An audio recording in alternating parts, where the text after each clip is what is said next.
Totohanan na kasi, ilang cast ng What's Wrong with Secretary Kim, kinilig ng todo sa Kimpaw.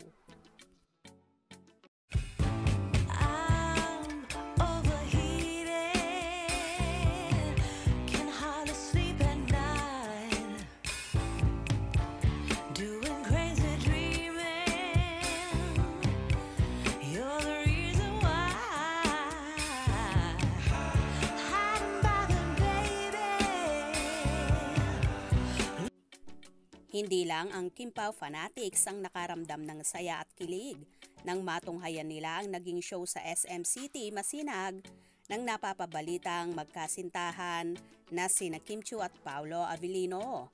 Nag-guest nga ang Kimpaw at ilang cast ng naturang seryeng What's Wrong with Secretary Kim.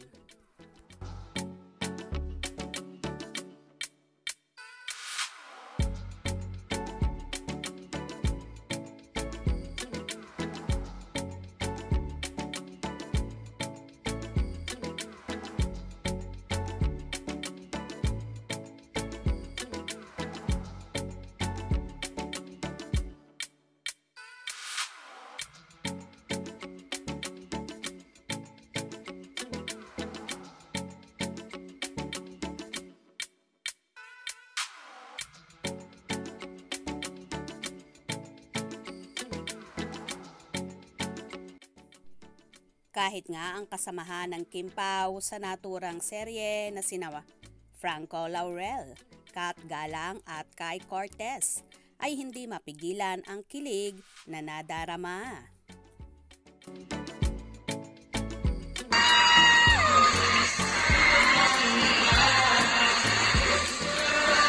Kinikilig pa rin kami.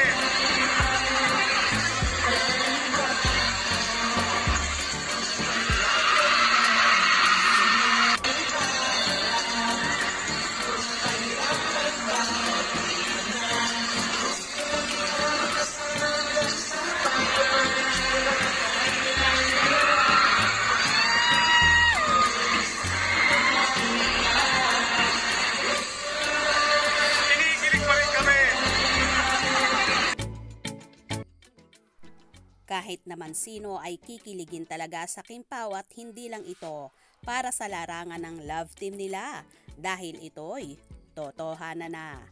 Marami nga sa mga kasamahan ni Kim at Paolo ang makakapagpatunay na may something special nang nagaganap sa Chupaw. Lalo pat malimit din silang nagkakasama kapag walang commitment si Paolo. Hatid sundo niya pa ang dalaga sa Eat Showtime at ganun din sa Asap Natin To. Kahit nga sa pag-gym ay namataan na magkasama ang dalawa. Samantala habang kumakanta naman si Kimi ng Mr. Right, sa bandang huli ay dinugtungan niya pa ito ng andito ba siya?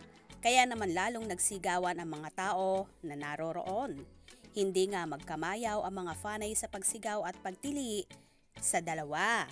Mapapansin din kay Paolo na kahit sinong naging lading niya noon ay hindi siya ganito kajali at kakulit. Pero ngayon, ibang Paolo na talaga ang makikita mo. Game sa lahat ng bagay at kahit anong ipagawa sa kanya ni Kim ay sumusunod agad siya.